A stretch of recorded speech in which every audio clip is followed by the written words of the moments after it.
کچھ ایسے کلمات پتہ لگ جائیں جو دعا کریں تو ایک تقویت ملے. استغفار جو ہے نا صحیح بہت بڑی چیز ہے. استغفار کے بہت سارے کلمات حدیث کے اندر آئے. ایک ہے استغفار رب اغفر لی وتب علی انک انت التواب الغفور. بہت شاندار استغفار ہے. قرآن مجید میں نہیں، یہ حدیث میں حدیث رب اغفر لی وتب علی انک انت التواب الغفور.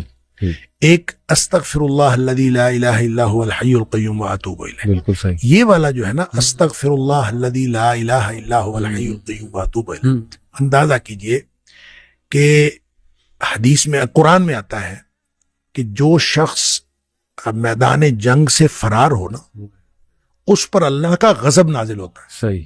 یعنی میدان جنگ سے، میدان جہاد سے جو شخص فرار ہو صحیح. اس پر اللہ کا غضب نازل. صحیح. اس قدر اس نے بڑا جرم کیا. نبی کریم صلی اللہ علیہ وسلم فرماتے ہیں کہ جو شخص سوچ سمجھ کر 3 دفعہ یہ پڑھ لے استغفر اللہ الذی لا الہ الا هو الحی القیوم واتوب، 3 دفعہ سوچ سمجھ کے پڑھ، نبی پاک صلی اللہ علیہ وسلم فرمایا اللہ تعالیٰ اس کے سارے گناہ معاف کر دیتا ہے، چاہے وہ میدان جہاد سے فرار ہوا ہو. اللہ. اب اندازہ کریں پیچھے بات کیا رہ گئی. یعنی اتنا بڑا اگر گناہ اس سے سرزد ہوا ہے اور وہ اللہ سے معافی مانگتا ہے استغفر اللہ الذی لا الہ الا هو الحی القیوم، 3 دفعہ یہ کہتا ہے تو اللہ تعالیٰ اس کے سارے گناہ معاف کر دیتا. پھر حدیث میں آتا ہے کہ سبحان اللہ و بحمدہ، صحیح. جو شخص یہ 100 دفعہ پڑھتا ہے صحیح. سبحان اللہ و بحمدہ، بس اتنا، صحیح. اور اللہ تعالیٰ اس کے گناہ معاف کر دیتا ہے چاہے سمندر کی جھاگ کے برابر ہو. کیا یعنی جتنے بھی گناہ ہیں اللہ تعالیٰ معاف کر دیتا ہے. بالکل ٹھیک. تو یہ اسی طرح جو اللہم اجرنی من النار ہے، جی ہاں جی ہاں، یہ 7 دفعہ اگر کوئی شخص صبح کے وقت پڑھ لے، 7 دفعہ شام کے وقت پڑھ لے، اگر اس دن میں اور اس رات میں اس کی موت آ جائے تو اللہ تعالیٰ جنت عطا فرما دے گا. پھر سید الاستغفار ہے، یہ تو میں سمجھتا ہوں شارٹ کٹس ہے. تو سید الاستغفار 1 دفعہ پڑھ لے اللہم انت ربی لا الہ الا انت خلقتنی، تو یہ 7 دفعہ، یہ 1 دفعہ پڑھ لے. صحیح. دن کے کسی ایک حصے میں پڑھ لے، اس دن فوت ہو گیا تو انشاءاللہ جنت میں چلا جائے گا. سبحان. رات کے کسی ایک حصے میں 1 دفعہ پڑھ لے سبحان. تو اس رات فوت ہو گیا تو جنت میں چلا جائے گا. تو گویا صبح و شام کے یہ اذکار میں یہ تو شارٹ کٹس ہیں صحیح. کہ اگر انسان یہ پڑھ لے صحیح. تو انشاءاللہ وہ جنت میں جائے گا. باقی جو انسان کو یہ خیالات آتے ہیں نا، سائیکولوجیکلی انسان کو ریگریٹ ختم نہیں ہوتا یا گلٹ ختم نہیں ہوتا یا آپ کہہ لیجئے کہ اس کے وسوسے ختم نہیں ہوتے، تو اس کے لیے ایک علاج نبی کریم صلی اللہ علیہ وسلم نے بتایا، وہ ہے لا حول ولا قوت الا باللہ. واہ، بس اتنا. صحیح. اور اس کو اگر 100 دفعہ کوئی شخص پڑھ لے، اچھا، لا حول ولا قوت الا باللہ. صحیح صحیح. لیکن پڑھنا کیسے ہے؟ پڑھنا اس طرح نہیں ہے کہ آپ بس پڑھتے جائیں. یہ ہے کیا لا حول ولا قوت الا باللہ؟ اصل میں کیا ہے؟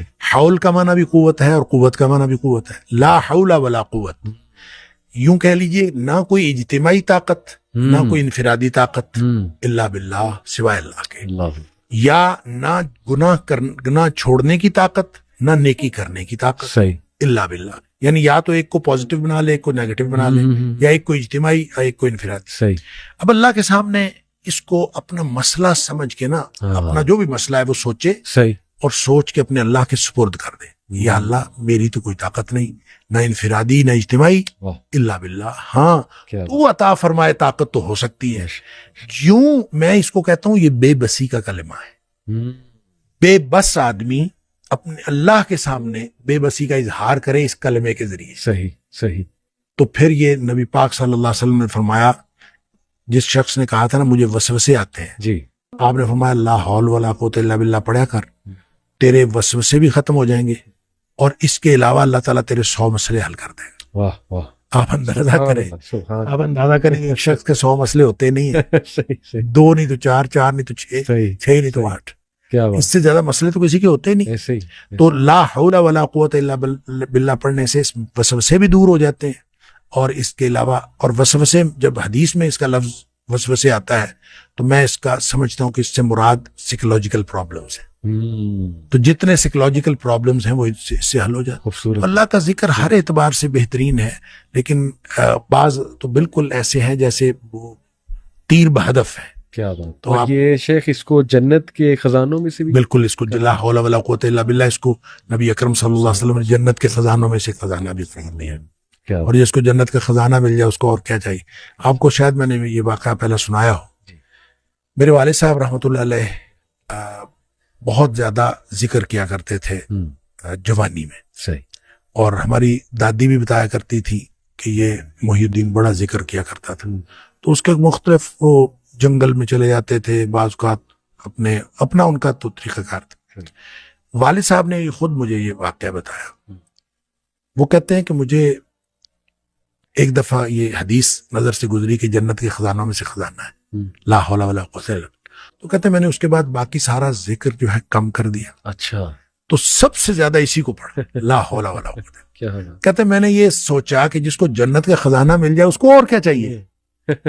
تو کہتے ہیں میں نے صبح و شام کثرت کے ساتھ لا حول ولا قوت الا باللہ, لا حول, بس یہی.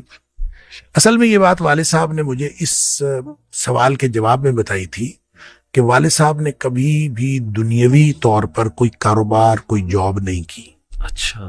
نہ کوئی کاروبار کیا, صحیح, نہ کوئی جاب کی. صحیح صحیح. 16 بہن بھائی ہم تھے جن کو پالا ہے انہوں نے. تو میں نے ایک دفعہ ان سے پوچھا تھا کہ ابا جی آپ کو کبھی زندگی میں کاروبار کرنے کا خیال نہیں آیا؟ ان کا آیا تھا, ان کا کاروبار کا خیال آیا تھا جوانی میں. پھر انہوں نے یہ واقعہ بتایا. ان کا جب یہ میں لا حول ولا قوت الا باللہ بہت زیادہ پڑھتا ہوں, اس سے پہلے کہتے ہیں میں سوچا کرتا تھا کہ میں کوئی کاروبار کر لوں. تجارت کہتے ہیں مجھے بہت پسند تھی, اس لیے بھی پسند تھی کہ نبی پاک صلی اللہ علیہ وسلم کو تجارت پسند تھی, اور اس لیے بھی کہ نبی پاک صلی اللہ علیہ وسلم فرمایا اس میں بہت زیادہ برکت ہے. صحیح. کہتے میں سوچا کرتا تھا, کیا نہیں کبھی. تو جب لا حول ولا قوت الا باللہ میں نے بہت زیادہ پڑھا, کہتے ایک دفعہ خواب میں مجھے اللہ تعالیٰ نے دکھایا کہ میرا یوں کر کے دھڑ جو ہے وہ آدھا کر دیا گیا. اچھا. آدھا کر کے مجھ سے الگ کر دیا گیا. اچھا. اور میرا آدھا دھڑ الگ ہو گیا, لیکن میں باقی کا پھر بھی مکمل ہوں. یعنی وہ آدھا دھڑ الگ کر دیا گیا ہے اور میں پھر بھی مکمل ہوں. صحیح. اور مجھے خواب میں ہی بتایا گیا, یہ سمجھایا گیا کہ تیری دنیا ہم نے تجھ سے الگ کر دی ہے. جنت مانگتے تھے نا اللہ, تو ہم نے تجھ سے تمہاری دنیا الگ کر دی ہے. تو والد صاحب یہ فرمایا کرتے تھے کہ اس کے بعد مجھے زندگی میں کاروبار کرنے کا خیال بھی نہیں آیا. اس سے پہلے خیال آتا تھا, کیا تو پہلے بھی نہیں تھا, اس سے پہلے خیال آتا تھا, اس کے بعد کبھی کاروبار کرنے کا خیال